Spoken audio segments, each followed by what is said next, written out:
तुम मौत के करीब पहुंच चुकी हो, अब मतलब तुम मर जाओगे।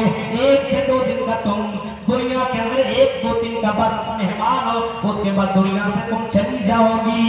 डॉक्टर की जबान से लड़की का ये सुनना था, और चीख करके कहती है, हाय रे मेरी दौलत, हाय रे मेरा पैसा, हाय रे मेरा माल। उसने अपने पैसे को उठाया, अपने उस अटैची को खोला, पैसा निकाला और हवा में उड़ाती चली गई और कहती चली गई, हाय रे ऐसी दौलत का क्या कहना, हाय रे ऐसे पैसे का क्या कहना, जो पैसा सेहत नहीं दे सकता, जो पैसा सेहत से नवाज नहीं सकता, जो पैसा इंसान को जिंदगी नहीं दे सकता है, उस पैसे का क्या कहना। उसने पैसे को हवा में बहा दिया और अफसोस करते हुए अपने घर को चली गई। मेरे भाइयों, जिस पैसे के चक्कर में हम और आप पड़े हुए हैं, ये पैसा आपको जिंदगी नहीं दे सकता। कमाइए, लेकिन अल्लाह के जिक्र को छोड़ करके नहीं, अल्लाह की इबादत को छोड़ करके नहीं। अब आजान हो रही तब भी दुकान में बैठे हुए हो, आजान हो रही तब भी आप काम कर रहे हो, आजान हो रही तब भी आप कमाने में लगे हुए हो। जरा मस्जिद नबवी जाइए, आप खाना काबा मक्का और मदीना के अंदर अगर आपको कहीं जाना हो तो जाइए, आजान की आवाज आती है तो लोग अपनी दुकान बंद कर देते हैं, उसके बाद अपनी दुकान में कस्टमर से खरीदो फरोख्त करना गवारा नहीं करते। आजान की आवाज आई, अगर दुकानदार ने सामान निकाल लिया और कस्टमर सामान लेने के लिए तैयार है, लेकिन आजान की आवाज आई तो कस्टमर से कहता चलो पहले नमाज पढ़ लो, बाद में सामान ले लेगा। आज भी ये मामला सऊदीया के अंदर आज भी मौजूद है।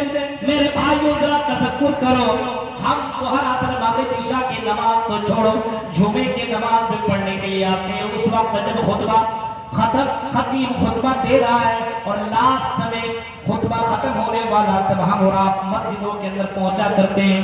अल्लाह ताला ने इसी चीज का जिक्र किया है, या अय्युहल्लज़ीना आमनू ला तुल्हिकुम अमवालुकुम वला औलादुकुम अन ज़िक्रिल्लाह। ऐ मोमिनो, कहीं तुम्हें तुम्हारा माल और कहीं तुम्हें तुम्हारी औलाद अल्लाह की इबादत से, अल्लाह के जिक्र से, अल्लाह की भक्ति से दूर न करे। आज कितने लोग दूर हैं? हेलो सैफुर रहमान, तुम कहाँ हो? मौलाना लोग खड़े हैं, जाने के लिए तुम गाड़ी खड़ी करके कहाँ चले गए हो? सैफुर रहमान, तुम जहाँ भी हो, तुम गाड़ी के पास आओ। मौलाना लोग खड़े हैं जाने के लिए, तुम जल्दी से आओ। सैफुर रहमान, तुम कहीं भी हो, गाड़ी के पास जल्दी आओ।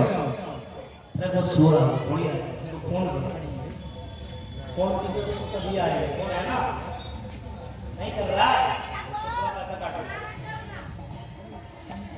अब जाहिर सी बात है, तसव्वुर कीजिए आप, माल के चक्कर में हम और आप दीवाना पागल है, हलाल और हराम की कोई तमीज ही नहीं है। कमा रहे हम और आप, खा रहे जो चीज हमारी इबादत कबूल कब होगी, जब हमारा माल हलाल का होगा। इसी वजह से अल्लाह ताला ने रसूलों को भी हुक्म दिया, या अय्युहर रसूल कुलू मिन तय्यिबाति मा रज़क़नाकुम। ऐ मेरे रसूलों, ऐ मेरे पैगंबरों, ऋषि मुनियों, सुनो, तुम जो भी खाना हलाल चीजें खाया करो। हराम चीजें खाना खाओगे तो तुम्हारी इबादत कबूल न होगी। अल्लाह ताला ने हलाल कमाने का हुक्म दिया है, हलाल खाने का हुक्म दिया है मेरे भाइयों, लेकिन हमारे यहाँ हलाल और हराम की कोई तमीज नहीं है। आज मुसलमानों के मोबाइल के अंदर देखो, नौजवान नस्ल लड़कों के अंदर मोबाइल के अंदर देखो, अपने मोबाइल के अंदर कैसा कैसा ऐप रखा हुआ है। ड्रीम 11 90% लोगों के पास ये मौजूद है, और क्रिकेट में लगा करोड़पति बनने के चक्कर में एक नहीं कटिहार कोई बना, तब उसी तरह सोच रहा कि हम भी करोड़पति बन गए। ये हराम है।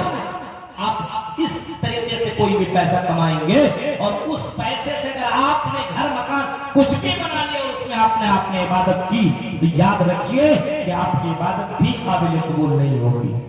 तसव्वुर कीजिए, अल्लाह के नबी ने यहां तक फरमाया, यअती अलन्नास ज़मानुन ला युबालिल मरु बिमा अखज़ल माल अमिनल हलाल अमिनल हराम। एक जमाना ऐसा आएगा कि लोग इस बात की परवाह नहीं करेंगे, इस बात का जर्रा बराबर भी फिक्र नहीं करेंगे कि माल वो हलाल तरीके से कमा रहा है कि हराम तरीके से कमा रहा है। माल आना चाहिए, दौलतमंद होना चाहिए। आज हमारे यहाँ लोगों का मामला यही है, औरतें भी मालदार लड़कों को भी चॉइस करती है, मालदार लड़कों को चॉइस करती है। जो पैसा वाला लड़का होता है उसी को सेलेक्ट करती है। आज आदमी भी अपने बेटी को उसी को देता है जो मालदार घराने का होता है। गरीब लड़कों को अपनी बेटियां भी देना गवारा नहीं करता। जहन बदल गया है। आज हमारे यहाँ जहन बदल चुका है। तसव्वुर कीजिए आप, अल्लाह के नबी अगर चाहते तो अपनी बेटी का निकाह, हजरत फातिमा का निकाह बड़े बड़े बादशाहों के साथ भी कर सकते थे, लेकिन नबी ने अपने बेटी का निकाह किया तो किनके साथ किया? हजरत अली के साथ। और हजरत अली के पास क्या था? जाओ किताब का मुताला करो, सीरत का मुताला करो, हजरत अली की सीरत का मुताला करो। हजरत अली का जब निकाह हो रहा है तो हजरत अली के पास घर के अंदर इतना भी सामान नहीं है कि हजरत अली अपने बीवी को रखने के लिए वो सारा सामान बंदोबस्त कर सके। इतना भी नहीं, इतनी गरीबी है कि अल्लाह के रसूल ने बहुत से